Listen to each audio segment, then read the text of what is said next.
बिस्मिल्लाहिर्रहमानिर्रहीम। आप देख रहे हैं डायलॉग, मैं हूं रब नवाज बाजवा। नाजरीन, ज़राअत के क्या मसाइल हैं और किसान को किस तरह के चैलेंजेस हैं, ये हमारा आज का मौजू है। और इस पे बात करने के लिए हमने स्टूडियो में दावत दी है ताहिर रज़ाक गुज्जर साहब, जो कि चेयरमैन पाकिस्तान किसान कौंसल हैं। गुज्जर साहब, डायलॉग में खुश आमदीद। गुज्जर साहब, इससे पहले कि हम ज़राअत के मुख्तलिफ शोबों में बात करें, मुझे ये बताइए कि आजकल एक कंपेन चल रही है, खुला दूध के ख़िलाफ़ कहा जा रहा है कि ये बहुत ही बुरी चीज़ है और डब्बे का दूध जो है ना, ये बड़ी कोई बहुत ही अच्छी और साफ़ चीज़ है, इसके बगैर जो है लोगों की ग्रोथ रुक जाएगी। आपके इस बारे में क्या तासुरात हैं? जी शुक्रिया, सबसे पहले आपने हमें अपने प्रोग्राम में बुलवाया। जी मेहरबानी। जी, दूसरा, ये जो हमारी नेशनल लेवल की कंपनी है, ये वही दूध जो ज़िम्मेदार के दूध को बुरा कह रहे हैं या उसकी क्वालिटी को तनकीद का निशाना बना रहे हैं, ये दूध वहीं से लेते हैं। इनके अपने फार्म इतने बड़े नहीं है कि ये पूरी मुल्क की ज़रूरियात को पूरा कर सकें। बहुत ही अहम पॉइंट है। दूसरी चीज़ है कि जो पैक दूध है उसके अंदर केमिकल है। ये हमारे सुप्रीम कोर्ट के आला जजेस साहबान ने भी इसके ऊपर नोटिस लिया था। और दूसरा, उसकी जो क्वालिटी है, वो जो छोटे बच्चे हैं हमारे, उनके लिए, सेहत के लिए भी अच्छी नहीं है। और जो दूध है उसकी जो कीमत है, उसके हम कैसे बर्दाश्त करेगा आम शहरी या आम जो दूध का ख़रीदार है कि जो 100% से भी ज़्यादा जो हमारा दही दूध आ रहा है लोगों से, रूरल एरिया से आ रहा है, गांव से आ रहा है, उसकी प्राइस और इसकी प्राइस में 100% का से भी ज़्यादा का कीमत का फ़र्क है। तो हमारी जो लोगों की कुव्वत ख़रीद है वो इतना महंगा दूध ख़रीद नहीं पा रही। और दूसरा, ये जो नेशनल कंपनी, इनके पास फ़ंड की अवेलेबिलिटी बहुत ज़्यादा है। ये लोगों को गुमराह करने की कोशिश कर रहे हैं। हमारे जो लाइफ स्टॉक के फार्मर हैं उनके हकूक़ के ऊपर डाका डाल रहे हैं। हम चाह रहे हैं कि हमारे फार्मर को ट्रेनिंग दी जाए, उनके पास वो सहूलतें दी जाए जिससे दूध की जो लाइफ है वो भी बढ़ सके और उसकी क्वालिटी बेहतर हो सके। उसके लिए हम गवर्नमेंट से भी मदद की अपील करते हैं कि हमारे फार्मर को ट्रेनिंग दी जाए लाइफस्टाइल डिपार्टमेंट की तरफ से। आपका पॉइंट बड़ा वैलिड है। आपने कहा कि किसान से ही ये कंपनियां दूध खरीदती हैं, लेकिन किसान को ये तो पता है ना कि इन कंपनियों के पास निज़ाम है टेस्टिंग का और उसके मुताबिक वो उसको पे भी करेंगी। अगर उसकी क्वालिटी अच्छी नहीं होती, दूध पतला होता है, तो वो पे कम करती हैं। जबकि किसान को ये पता है कि आम जो लोग हैं वो जो भी ये दूध दे देंगे, आम आदमी के पास उस तरह की टेस्टिंग है नहीं सिस्टम। तो इस पे आप क्या कहते हैं? देखें जी, हम लोग ज़्यादातर शहरों में लोग जो ग्वाले का दूध और दुकानों में जो खुला दूध हमें मिल रहा है, उसकी क्वालिटी के अंदर सवालात ज़रूर हैं, लेकिन उसकी कीमत भी देखी जाए कि कुव्वत ख़रीद किस तरह है। लोगों का सबसे बड़ा मसला है कि हमें सस्ते दामों दूध मिलना चाहिए और अच्छा दूध मिलना चाहिए। यानी आपका ख्याल है कि अगर वो बुरा दूध देगा लोगों को तो लोग उसको पहचान लेते हैं या ऐसे ग्वाले को वो डिस्करेज भी कर देते हैं? जी, ये तो बहुत सारे लोगों को ग्वाले का भी पता है, उनके इत्मीनान का ग्वाला है। बेसिक जो चीज़ है कि एक कीमत का, एक क्वालिटी का। जो डब्बे वाला दूध है उसकी जो कीमत है, हमारे जिम्मेदार से ये दूध ले रहे हैं 55 रुपए का, 50 रुपए पर लीटर, ठीक है जी। और आगे ये दूध मुख्तलिफ कंपनियां जो वो 140 रुपए से लेके 165 रुपए फी लीटर खूबसूरत डब्बे में हमें सेल कर रही हैं। अब ये जो कीमत है, जो तो माफिया मिडल मैन कमा रहा है। जो हमारा प्रोड्यूसर है, जिसने भैंसें रखी हुई हैं, जिसने गाय रखी हुई है, जिसके ऊपर मैनेजमेंट उसकी कॉस्ट आ रही है, उसको तो ना होने के बराबर है। वो तो अपने वनडे का खर्चा भी पूरा नहीं कर पा रहा, जो 55 रुपए दूध है। और आगे जाके वो सारफ को दूध, या तो फिर वो 70 रुपए में बिके। सारफ को वही दूध एक डब्बे की शुरू में, जिसमें से मक्खन भी निकाल लिया, क्रीम भी निकाल ली, और वो एक किस्म का वाइटनर है। अच्छा जी। तो वाइटनर का चाय तो पी सकते हैं आप। सारा बेनिफिट आपका कहना यह है कि ये जो दूध कंपनियां हैं, इनके प्रॉफिट्स बहुत ज़्यादा हैं, ये बहुत सारा फ़ायदा उठा रही हैं, जबकि ना ये फ़ायदा किसान को पास ऑन कर रही हैं और ना ये कंज्यूमर को पास ऑन कर रही हैं। जी बिल्कुल इसी तरह है। तो क्या करें कि ये सूरत हाल बेहतर हो सके? इसके लिए हमें चाहिए कि यूनियन काउंसिल लेवल पे एक क्लस्टर बनाया जाए जिसमें फार्मर का दूध आए। अच्छा, उसकी वहाँ पे क्वालिटी चेक हो। उसके बाद उसको दूध को मुख्तलिफ कंपनियों को दे दिया जाए कि जो रेट गवर्नमेंट मुकर्रर करे कि ये इनका ख़रीद का रेट है और ये इतना बेचने का रेट है, ताकि दोनों पार्टियों का मुफाद और फ़ायदा और प्रॉफिट को मद्देनज़र रख के आवाम को सस्ते दामों दूध मुहैया किया जा सके। ये आप एक तो आपने ये तरीका दे दिया क्लस्टर का, दूसरा आपने इंडिविजुअल बताया कि जी दोनों का एतमाद आपस में, कंज्यूमर का और दूध सप्लाई करने वाले का है। उस एतमाद को की बुनियाद पे किस तरह से उसके खिलाफ जो कैंपेन चल रही है किस तरह से उसको काउंटर करें, क्योंकि बाज़ लोग हैं, बहुत सारे, आपने सही फरमाया कि बहुत सारे ऐसे लोग हैं जो किसान को पता है कि वो सही दूध देगा तो वो उनके साथ उसका राब्ता रहेगा, अदरवाइज़ वो कम अज़ कम और कुछ ना करें तो उससे राब्ता ज़रूर ख़त्म कर देंगे, उससे परचेजिंग नहीं करेंगे। तो इस कैंपेन का जवाब जो है हुकूमती अदारों को किस तरह से इसका ये जो अच्छा पहलू है वो भी लोगों के सामने रख सकें। जी, इसका तो मैं यही कहूँगा कि जो इतने भी दूध बनाने वाली कंपनी है, अगर ये अपने दूध के अपने मालिकों को, अपने जो उनके सीईओ है या हमारे हुकूमती वजीर हैं, ये खुद इस्तेमाल घरों में कर रहे हैं, वो दूध कतन नहीं कर रहे। डब्बे वाला दूध ये वजीर मशीर और जो हुकूमती मशीनरी है वो कतन नहीं कर रहे, वो भी खालिस दूध कहीं ना कहीं से ले रहे हैं। या जो ये कंपनी दूध बना रही हैं वो क्या अपने मालिकों के घर यही दूध दे रही हैं? अच्छा जी, वो तो उन्होंने अपने ज़ाती जानवर और रखे हुए हैं जिनको वो ऑर्गेनिक खुराक देते हैं, ऑर्गेनिक दूध लेते हैं, उनसे प्योर दूध लेते हैं। बिल्कुल सही है। गुजर साहब ये बताइए कि हमारा जो दूध प्रोड्यूस करने वाला फार्मर है उसकी हालत बड़ी पतली है, वो उसके तरीके भी बड़े नाकस हैं, वो बाज़ टीके भी लगाता है और वह जानवरों को प्रॉपर सफाई के साथ रखता भी नहीं है। और क्या करें, किस तरह से उसकी एजुकेशन हो कि वो बाज आ जाए इस तरह की हरकतों से, अपने आप को बेहतर करे या अपना फार्म बनाए, या जिस तरह से आप कह रहे हैं कि मिल के वो कोई क्लस्टर की सूरत इख्तियार कर लें। तो इस हवाले से आपकी तंजीम क्या कर रही है या ओवरऑल क्या आपकी तजावीज़ हैं? मेरा ये तजावीज़ है अपने किसान भाइयों से कि एक तो अच्छा जानवर और अच्छी ब्रीड का जानवर हमें रखना चाहिए। अच्छा जी, क्योंकि हमारे यहाँ ब्रीड के ऊपर कोई ख्याल ही नहीं करता, बस देखता है जी दूध ज़्यादा कौन सी गाय देती है, कौन सी भैंस दूध देती है। दूसरा, इस माशरे में अच्छे बुरे लोग हर जगह पाए जा रहे हैं। अच्छा जी, टीके लगाने वाले भी फार्मर हमारे ही भाई हैं, उनका हम मुखालफत करते हैं। अच्छा जी, उनका मुहासबा होना चाहिए जी, उनकी हौसला शिकनी होनी चाहिए। टीके लगाना कोई अच्छा काम नहीं है। बिल्कुल। अपने जानवर को अच्छी खुराक दे के, अच्छा वंडा दे के, जिससे उसकी दूध की पैदावार बढ़ सके, हमें उस तरफ जाना चाहिए। और दूसरा, हमने जो 10-15 जानवर पाले हुए हैं उससे दूध हम ले रहे हैं जी 10 किलो 12 किलो, हमें क्वालिटी जानवरों पे भी रखनी चाहिए कि अच्छी क्वालिटी का जानवर, अच्छी नस्ल का जानवर रखें, चाहे वो 2 रखें या 3 रखें, बजाय हम 10-15 जानवर के सारा दिन उनको चारा भी डालें, सारा दिन उनकी खिदमत भी करें और मेहनत भी करें और हमें उसका सिला भी ना मिल सके। जो खुराक जानवरों को दी जा रही है वो कितनी कहा यह जाता है, माहिरीन से जब भी बात हुई उन्होंने कहा जी बड़ी नाकस किस्म की खुराक देते हैं, खल वड़ेवों पे लगे हुए हैं, बनौला खल पे लगे हुए हैं, और इनको ये नहीं पता कि बहुत सारी इनके करीब ही इस किस्म के चारा जाते हैं, जैसे मुख्तलिफ चारों का इकट्ठे उगा लेना और वो देना जानवरों को, या और बहुत सारी चीज़ें ऐसी हैं जो जदीद तरीके हैं, किसान उस पर नहीं जा रहा। क्या कहते हैं आप? देखें जी, हमें चारा वो देना चाहिए जिसमें मैक्सिमम प्रोटीन हो। बिल्कुल। हम देखते हैं कि सब्ज़ चारे को हम बड़ी प्रायोरिटी देते हैं, चाहे वो बरसीम की शक्ल में हो, चाहे वो मक्की की शक्ल में हो। हमें प्रोटीन वाला और साइलेज की तरफ जाना पड़ेगा। अच्छा जी, उससे हमारा ये होगा कि देखें जो हमारी मकई की साइलेज है उसके अंदर 8 से 9% प्रोटीन लेवल है, वो हमें देना चाहिए। उससे ये होता है कि जानवर का जो हमारा सेहत है वो बहुत बेहतर होती है, हमें वंडा ज़्यादा नहीं डालना पड़ता। दूसरा आ गया हमारा रोड ग्रास, जो जिसको ऑस्ट्रेलियन घास कहते हैं, उसके अंदर प्रोटीन लेवल है जो वो हमारा है 18%, 19%। अब जो जितनी इंटरनेशनल मार्केट है वो रोड ग्रास के ऊपर आ गई है। अच्छा जी। और हम लोग अभी सोच रहे हैं, आप देखें अब आपको हर चौथा 5वां आपको फार्मर ऐसा मिलेगा जिसके ऊपर वो हमें साइलेज की तरफ नजर आएगा। पहले कहते हैं जी साइलेज कोई चीज़ नहीं है, साइलेज अब बहुत प्रमोट हो रहा है जी, लेकिन साइलेज की क्वालिटी देखें, उसके अंदर अब छल्ली उतनी नहीं आ रही जितनी पहले आ रही थी, क्योंकि उसके अंदर जो छल्ली का दाना है वो भी होता है। मतलब आप ओवरऑल में ये बात समझ आई है कि अच्छे चारे की तरफ और जदीद तरीन किस्म की जो खुराक है जानवरों की, उस हवाले से किसानों को कोशिश ज़रूर करनी चाहिए। गुजर साहब, मैं आपसे ये जानना चाहता हूँ कि हमारे मुल्क में जो मुख्तलिफ फसलों के पैदावार के हवाले से मसाइल हैं, देखिए एक कभी ये होता है कि गंदम का क्राइसिस आ गया, फिर कभी कपास का आ गया, कभी चावल का आ गया। इस सारी सूरत हाल का आपकी ये जो किसानों की तंजीम है इतनी बड़ी, क्या सलूशन आप दे रहे हैं, किस तरह से रहनुमाई कर रहे हैं, क्या तजावीज़ हैं कि हमारा किसान जो है ना वो किसी तरह से इन मसाइल से निकल सके?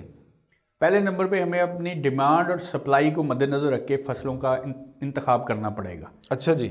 और दूसरा में जो मेजर क्रॉप है हमारी, गंदम है, गन्ना है, कपास है, चावल है, उसकी सपोर्ट प्राइस गवर्नमेंट को फसल की लगाने से पहले अनाउंस करनी चाहिए, ताकि ज़िम्मेदार को पता हो कि मुझे इस फसल लगाने से इतने मेरी इसके ऊपर खर्चा आएगा और इतनी मुझे बचत होगी। गवर्नमेंट अनाउंस तो करती है जी, गन्ने की भी उन्होंने की, लेकिन देखें ना, गन्ने की पिछले 5 साल में 20 रुपए गन्ना फी मन उससे कीमत बढ़ाएगी। क्या दूसरे जो खर्चे हैं, बिजली का बिल है, पेट्रोल है, खाद है, वो पिछले 5 साल में क्या उनका रेट इस % से बढ़ा है? नहीं, जाहिर है बहुत फर्क आया है। जिम्मेदार को भी आपको सहूलत देनी पड़ेगी। अच्छा जी। जिम्मेदार 70% जो आबादी है हमारी, किसी ना किसी तरीके से वो रूरल एरिया की बिल वास्ता या बिला वास्ता जी ज़राअत से मुंसलिक, और हमारी इंडस्ट्री भी ज़राअत के ऊपर डिपेंड करती है। बहुत हमें ज़राअत को प्रायोरिटी देनी पड़ेगी जी हाँ। और इसको अगर हम इंडस्ट्री का दर्जा दे के तरक्की दे दें तो इससे हमारे मुल्क का ज़र मुबादला भी बचेगा और हमारे किसान खुशहाल होंगे और हमारी जो मैन पावर शहरों में आके लोगों के नौकरियां कर रही है वो अपने दही इलाकों में रह के अपनी इज्जत के साथ रोज़ी कमाएंगी और मुल्क को खुराक मुहैया करने में, खुद कफील बनाने में भरपूर किरदार अदा करेंगे। क्रॉप जोनिंग के हवाले से क्या जो आपकी तजवीज़ है, मुझे ये समझ आई है कि इस पे कोई ना कोई काम अगर हुकूमत करे तो किस तरह से इसको शुरू किया जा सकता है? जी, मेरी आज भी मुलाकात थी सूबाई वज़ीर ज़राअत से।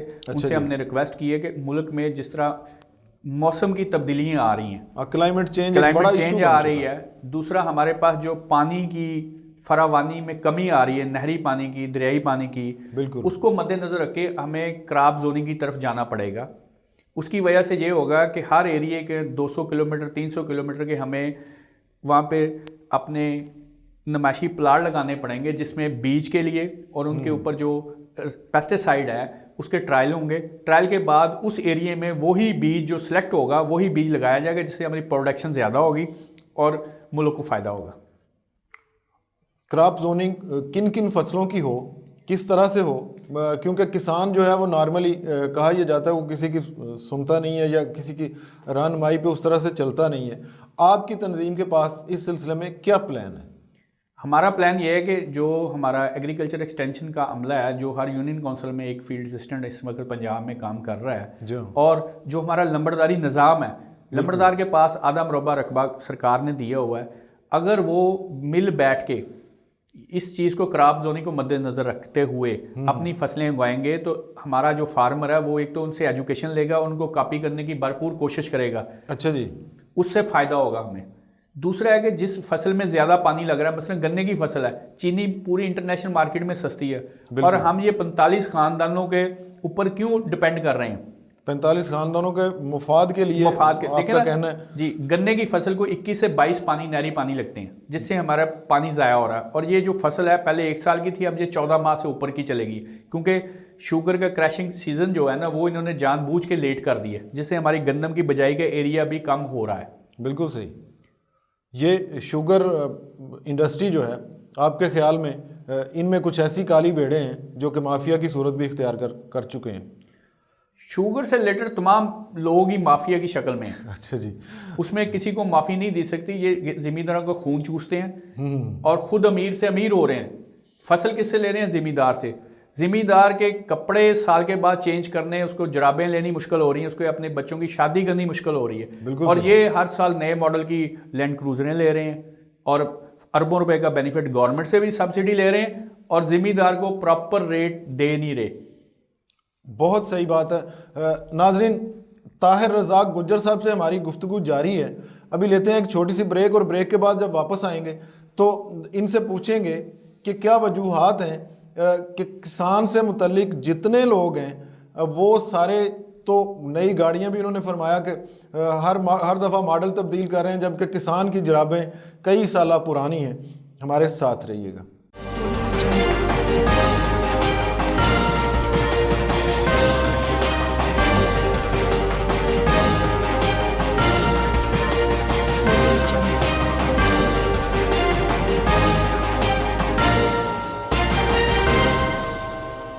वेलकम बैक नाजरीन। बात हो रही है चेयरमैन पाकिस्तान किसान कौंसिल ताहिर रज़ाक गुज्जर साहब से। इनसे ये जानते हैं कि किसान जो है वो क्यों पिसा हुआ है। गुज्जर साहब, उसके मसाइल हल ही नहीं होते, और मिडल मैन जो माफियाज हैं मुख्तलिफ़ किस्म के, उनकी किसी जगह पे आपने फरमाया कि उनकी गाड़ियाँ भी के मॉडल भी बदलते हैं, और उनकी खुशहाली भी जो है ना छलक रही होती है जगह जगह पे, हर मौके पे। जबकि किसान की जो गुर्बत है, जो कि असल प्रोडक्शन के लिए दिन रात वो सांपों की कहते हैं ना, सांपों के सर वो पाँव के नीचे कुचलता है आधी रात को, उसकी हालत ना बदलती है। और दूसरा ये है कि कंज्यूमर जो है हमारा, उसी को भी चीज़ें सारी की सारी बहुत महंगी मिलती हैं। क्या करें कि सूरत हाल बेहतर हो सके? जी, इसके लिए सबसे पहले तो गवर्नमेंट को अपनी रेट कैम करनी चाहिए। अच्छा जो जी। पेस्टिसाइड है, खाद डीलर हैं, उससे सस्ते दामों और क्वालिटी को मद्देनज़र रखते हुए वो चीज़ें ज़मींदार को सप्लाई में मिलनी चाहिए, ताकि ज़मींदार वो अपनी फसल में डाले, उसको इत्मीनान हो कि जो मैं पेस्टिसाइड इस्तेमाल कर रहा हूँ ये प्योर है, इससे जो कीड़े मकोड़े हैं वो उसका रिज़ल्ट मुझे अच्छा मिलेगा, और जो खाद है उसके अंदर किसी किस्म की मिक्सिंग नहीं है, उसका वेट पूरा है। अच्छा जी। ये गवर्नमेंट की चीज़ें करने वाली है, ये पॉलिसी के अंदर आती हैं। दूसरी चीज़ आती है कि ज़मींदार को पता नहीं होता मैंने प्रॉफिट कितना लेना है, क्योंकि उसने फसल लगा दी, ऊपर अल्लाह मियाँ बैठा है, बारिश हो रही है, हवा चल रही है, आंधी आ रही है, उसकी तमाम चार जो मेहनत है ना, उसके ऊपर ना वो अल्लाह ताला की मदद दरकार होती है। जी। जो पेस्टिसाइड डीलर है, जो खाद डीलर है या सीड वाले काम, उसने अपनी कैलकुलेशन की होती है, ये हमारी प्राइस है, हमने इतनी प्राइस में चीज़ देनी है। ज़मींदार वो पिसा हुआ तबका है कि उसके ऊपर जो अपनी फसल की अजनास की कीमत खुद मुकर्रर करने का मजाज नहीं है। एक पेंसिल बनाने वाला, लेड पेंसिल बनाने वाला अपनी कीमत खुद मुकर्रर करता है। छल्ली बेचने वाला पठान, जिसको हम बहुत लेमैन समझते हैं, जो सड़कों में गली महलों में, वो भी अपनी छल्ली बेचने की कीमत मुकर्रर करता है। लेकिन ज़मींदार को पाकिस्तानी हुकूमत ने और यहाँ की मार्केटों ने ये इख्तियार नहीं दिया कि वो अपनी जिनस की कीमत खुद मुकर्रर करे कि मुझे इतने में पड़ी है, ये मेरा साल का या 6 माह का प्रॉफिट है। सही है। इसकी वजह से ज़मींदार की मैशियत दिन ब दिन डाउन जा रही है, और जो माफिया हैं जो ज़मींदारों को चीज़ें बेच बेच के अमीर हो रहे हैं, वो ऊपर जा रहे हैं। उनका रहन सहन देखें, उनकी गाड़ियाँ देखें, उनका प्रोटोकॉल देखें। ज़मींदार दिन ब दिन मायूसी की तरफ जा रहा है, ख़ासकर छोटा ज़मींदार। हमारा जो 12.5 एकड़ से छोटा ज़मींदार है वो 87% से ज़्यादा है। बिल्कुल ऐसे। गुज्जर साहब, बहुत सारी हुकूमतें जो हैं हमने देखा कि बड़े दावे करती हैं, और सारे के सारे ज़मींदार और किसान जो हैं, वो ज़राअत पेशा जितने लोग हैं, वही ज़्यादातर पार्लियामेंट में भी हैं। क्यों चीज़ें बेहतर फिर भी नहीं हो रही? और ख़ासकर ये कि दोनों कंज्यूमर और किसान दोनों ही पिस रहे हैं, जबकि हुकूमतें बड़े दावे भी बड़े बड़े करती हैं, बहुत सारे फंड्स भी एलोकेट किए जाते हैं, लोन की रकम भी दी जाती है किसानों को, लेकिन ओवरऑल सिचुएशन जो है जूं की तूं है, कई सालों से वैसी की वैसी है। क्यों बेहतर नहीं हो रही? इसकी वजह है कि जो हमारे MNAs MP दही इलाकों से आप वोट लेके आते हैं, बिल्कुल, उनकी जब शहरों में आते हैं, असम्बली में बैठते हैं, वो अपनी तरजीहात चेंज कर लेते हैं। अच्छा जी। वो अपनी चीज़ें अपने वोटर का या अपने दही मसाइल का हल ढूंढने के लिए कुछ और चीज़ों उनकी में डिपेंडेंस रात पे नहीं रहती। जी। दूसरी चीज़ है कि हमने एक प्रपोजल दी थी कि आप ज़मींदार का भी प्रॉफिट देखें, उसका ठेका ज़मीन का देख लें, उसकी इन्वेस्टमेंट देख लें, बिल्कुल। मार्केट को जो मंडी है हमारी उसकी भी देख लें, उसको भी 5% देना है, 3% देना है, और जो हमारा होलसेलर है उसका भी प्रॉफिट डिसाइड कर दें, फिर हमारा जो परचून वाला उसका भी दें। इससे ये होगा कि हर बंदे को पता होगा कि ये चीज़ ज़मींदार से इतने रुपए में निकली है, इतना दरमियान में बंदों के पास प्रॉफिट है, और इतने में हमें कंज्यूमर को मिलेगी। अब पता ही नहीं चलता कि रेडी वाला कितना प्रॉफिट कमा रहा है, मंडी वाला आड़ती कितना कमा रहा है, या माफिया कितना कमा रहा है। और आम सारफ के अंदर ये तासर पाया जाता है कि जो हमें जो महंगी चीज़ें, महंगी सब्जी मिल रही है, महंगी हमें गंदम मिल रही है, चावल मिल रहे हैं, वो ज़मींदारों की वजह से मिल रहे हैं। उसके जिम्मेदार जो है वो जिम्मेदार। आपने माफिया का जिक्र किया, गुजर साहब ये बताइए कि कौन कौन से माफियाज हैं जो ज़राअत के और जो किसान को लाहक हैं, जिनकी वजह से किसान जो है ना मसाइल का शिकार है? बेसिकली माफिया जो है ना, उसकी ज़्यादातर 30 दिन से ज़्यादा काम नहीं है। अच्छा, जब बजाई और कटाई का सीज़न आता है, उस वक्त ये माफिया अलर्ट हो जाते हैं। माफिया हर जगह, हर गांव में, हर यूनियन काउंसिल में, हर तहसील में, हर जगह में पाया जा रहा है। अच्छा जी। नहीं, मार्केटिंग माफिया की बात कर रहे हैं? मार्केटिंग माफिया की बात। अच्छा जी।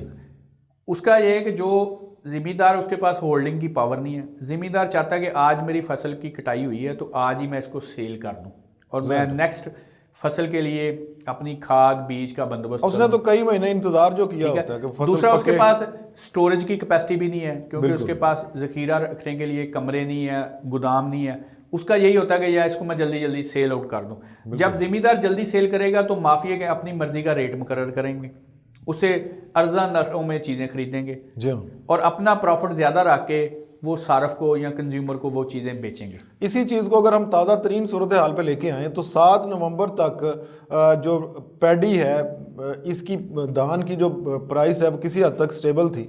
उसके बाद अचानक क्या हुआ इसकी कीमत को कि किसान जो है वो अब मारा मारा फिर रहा है। उसकी वजह ये बनी थी कि 15 नवंबर हमारा टाइम था, पीक टाइम था गंदम की बिजाई का। बिल्कुल। मार्केट में जो चावल की मूंजी की फसल थी वो ज़्यादा आनी शुरू हो गई एकदम से।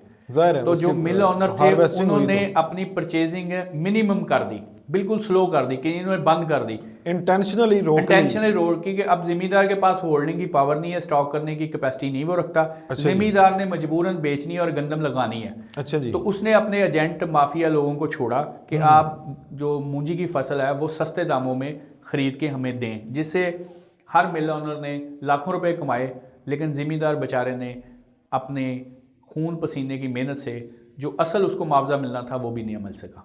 अच्छा जी। कितना को प्राइस को इन्होंने स्नब किया इस दफ़ा प्लानिंग के तहत? चावल की फसल जी इन्होंने 100 रुपये से लेके 180 रुपये फी मन के हिसाब से जो है ना, ये 10-15 दिनों की इन्होंने गेम की है। किसान को टीका लगाया। किसान को टीका लगा जी। और ओवरऑल अगर देखें तो अरबों रुपए का किसान का इस हवाले से नुकसान हुआ है। इसी तरह अगर मैं आपसे ये जानना चाहूँ कि हमने देखा कि गंदम की जो फसल है वो प्रोडक्शन उसकी इतना मसला आ गया कि मुल्क को इंपोर्ट करना पड़ रही है, और दूसरी तरफ जो गंदम अब सोइंग के टाइम उसकी जो ज़रूरियात हैं जिसमें डीएपी की खाद है, इस हवाले से क्या सूरत हाल है कि वो प्रॉपर प्रोवाइड नहीं की जा रही, या अगर की जा रही है तो कीमत में किसान को उस हवाले से मसाइल हैं? आपका इस बारे में क्या नॉलेज है? इसका सबसे ज़्यादा जो 18वीं तरमीम का नुकसान हुआ है वो एग्रीकल्चर सेक्टर को हुआ है। अच्छा जी। क्योंकि हर सूबा अपनी ज़रिए जनास की कीमतें खुद मुकर्रर करना शुरू कर दी है, जबकि जो खादें हैं वो हम बाहर से इंपोर्ट करते हैं। खाद की प्राइस और प्रॉपर टाइम पे इंपोर्ट करना वफाकी गवर्नमेंट का काम है। बिल्कुल। उसका स्टॉक मैनेज करना सूबाई गवर्नमेंट का काम है। अब ये इनकी आपस में कोऑर्डिनेशन के फ़र्क की वजह से जो खाद है उसकी अवेलेबिलिटी जो है वो दिन ब दिन कम हो रही है। इस वक्त हमें ये 10-15 दिन में खाद भी चाहिए। जिसने गन्नों लगानी है उसको डीएपी खाद की ज़रूरत है, क्योंकि वो बीज के साथ हमने इस हवाले से उसकी ज़रूरत पड़ती है। तो उसको भी मद्देनज़र रखना पड़ेगा हमें। और चारों सूबे जो हैं उनकी आपस में जो उनके सेक्रेटरीज हजरात हैं, जो मिनिस्टर हजरात हैं और जो वफाकी फूड एंड सिक्योरिटी के मिनिस्टर हैं, उनकी डेली इस बारे में मीटिंग होनी चाहिए कि आइंदा साल हमारी बम्पर क्रॉप हो अल्लाह ताला की मेहरबानी से, और हमें गंदम बाहर से ना मंगवानी पड़े। और स्मगलिंग जो हो रही है हमारी अफ़गानिस्तान या ईरान या किसी और जगह पे, उसके ऊपर भी गौर करना चाहिए, ताकि सबसे पहले मुल्की ज़रूरियात बिल्कुल और उसकी कीमतें जो हैं वो मुकर्रर होनी चाहिए, ताकि लोगों को आटा और रोटी और नान आसानी के साथ और सस्ता मिल सके। गुजर साहब, 2018 में वर्ल्ड बैंक के हवाले से ज़री मार्केटिंग के इम्प्रूव करने के लिए कोशिशें की गई, उसकी क्या सूरत हाल है जी? उस वक्त तो बड़े वादे किए गए कि किसान की जो प्रोड्यूस है उसको हम इस तरह से करेंगे कि वो डायरेक्ट जो है कंज्यूमर तक पहुंच सके, और उसमें दरमियान में जो बहुत सारे वास्ते हैं, जो बहुत सारा प्रॉफिट छीन लेते हैं, दरमियान में से लूट लेते हैं, उसका कोई ना कोई सद्देबाब किया जाए। तो उसका क्या बना जी? उसका सबसे ज़्यादा नुकसान ज़िम्मेदारों को हुआ है। अच्छा। कि जो उसके एसओपी के मुताबिक ज़िम्मेदार को फ़ायदे देने थे वो फ़ायदे नहीं मिल रहे। अच्छा जी। हमें ये खादों के टोकन सिस्टम के पीछे लगा दिया गया।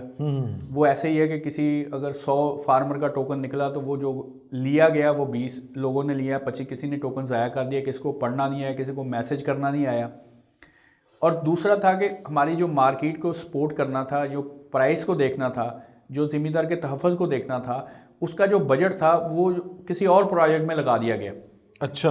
अब उस पर 100% अमल दरामद नहीं हुआ।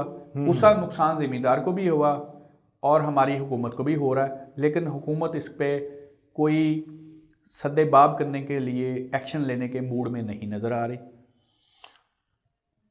किसानों के जी दूसरा ये हम चाहते हैं कि ये टोकन सिस्टम ख़त्म होना चाहिए। खाद का जो बैग है उसके ऊपर कीमत और उसका सीज़न लिखा जाए और उसकी प्राइस लिखी जाए, ताकि ज़मींदार को पता हो कि इस साल मैंने डीएपी इतनी महंगी खरीदी है या उसकी ये कीमत थी।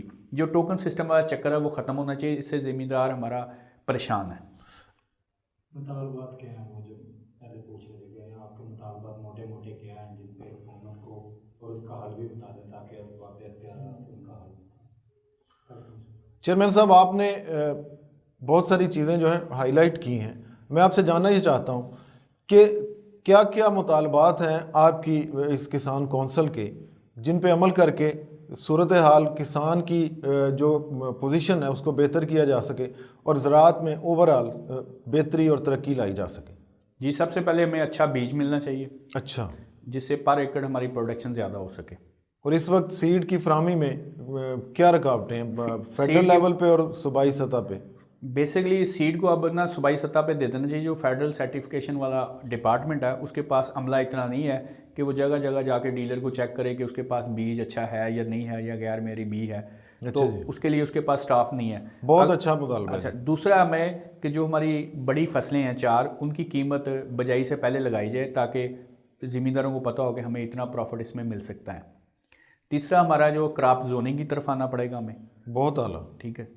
और दूसरा, जो पैदावारी लागत है उसको हम किस तरह कम कर सकते हैं। एक तो प्रोडक्शन पर एकड़ हमारी बढ़ रही है, दूसरा पैदावारी लागत कम करने के लिए हमें खादें सस्ते दामों आवाम को देनी चाहिए। और मार्केटिंग के हवाले से क्या कहते हैं आप? मार्केटिंग के हवाले से तो पॉलिसी बनानी पड़ेगी जी, उसके बगैर तो गुजारा नहीं है। ये मिडलमैन पे गुजर साहब बहुत सारे इतराज़ात किए जाते हैं, लेकिन ये भी है उसका कोई एक मस्बत पहलू भी सामने आता है कि कहा यह जाता है कि मिडलमैन के बगैर नॉर्मल किसान, जो गरीब किसान है, वो अपनी फसलें ही नहीं लगा सकता। आप इन दोनों सिरों को किस तरह से जोड़ेंगे? उसका यही है कि किसान का प्रॉफिट भी उसकी इन्वेस्टमेंट का बनाया जाए कि इसको इतना प्रॉफिट मिलना है, और मिडल मैन का या आड़ती का प्रॉफिट भी जो डिसाइड कर दिया जाए, फैसला कर दिया कि इसने 5% लेना, 3% लेना, ताकि पता हो कि इस ज़मींदार से ये चीज़ आई है और इतना दरमियान से माफिया ने पैसा लेना है। वो माफिया की शक्ल में वो आड़ती है। तमाम जो हमारे स्टेक होल्डर है उनके मफादात का ख्याल रख के ये सिस्टम को चलाना पड़ेगा। गुजर साहब, फसलों के हवाले से पानी की अहमियत से कोई इनकार नहीं किया जा सकता, लेकिन हमारे मुल्क में देखा यह गया है कि एक तरफ तो तेल बहुत महंगा है और दूसरी तरफ नहरी निज़ाम के ज़रिए से जो पानी की सप्लाई है उसमें बड़े सारे मसाइल हैं। आप इस हवाले से क्या तजावीज़ देंगे कि पानी की सप्लाई का निज़ाम जो है ना वो बेहतर किया जा सके किसान को, ताकि उसकी फसलें बेहतर तौर पे उग सकें? देखिए जी, इसमें से नहरी निज़ाम जो हमारा बड़ा अच्छा अंग्रेज़ दौर ने बनाया था, उससे फ़ायदा हुआ, हमारा रकबा हमारा ज़ेरे काश्त ज़्यादा होना शुरू हो गया। अब क्योंकि हमारी आबादी भी बढ़ गई है, सही, हमें ज़रिए जनास की ज़रूरत ज़्यादा है। दूसरा, जो हमारे दही इलाकों में यूनिट थे ज़रूरी ज़मीनों के, वो विरासत के तकसीम होने के साथ छोटे से छोटा हो गया।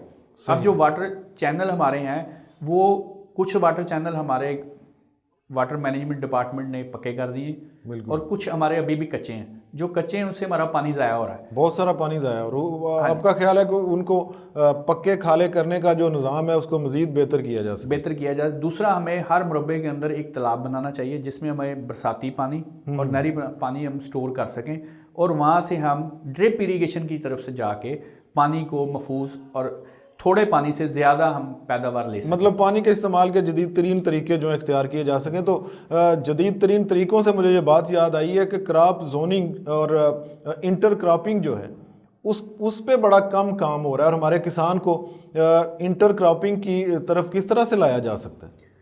उससे इंटर क्रॉपिंग की तरफ ये होगा कि उसके अंदर एक मॉडल पेश किया जाए, अच्छा, किसान को पता हो, वो विजिट करके आए कि गन्ने की फसल के दरमियान में हमने जो प्याज की फसल लगानी है और प्याज की फसल के साथ हमने इसके धनिया की फसल लगानी है, टमाटर लगाने हैं, धनिया लगाना, क्योंकि धनिया की फसल जब हमारी जून जुलाई में आती है, धनिया महंगा हो जाता है, सही, उसको साया चाहिए। तो वो जो गन्ने की फसल है उसको साया मुहैया करने में भरपूर किरदार अदा करती है। बहुत आला। इस तरह हमें बहुत सारी दूसरी फसलें हैं कि जो हमें एक दूसरे के साथ मिल के लगानी पड़ेंगी ताकि हमें बचत भी हो सके, और वही जो खाद हमने ज़मीन में डाली है, वही जो पेस्टिसाइड डाला है, उसका हम डबल फ़ायदा ले सकें।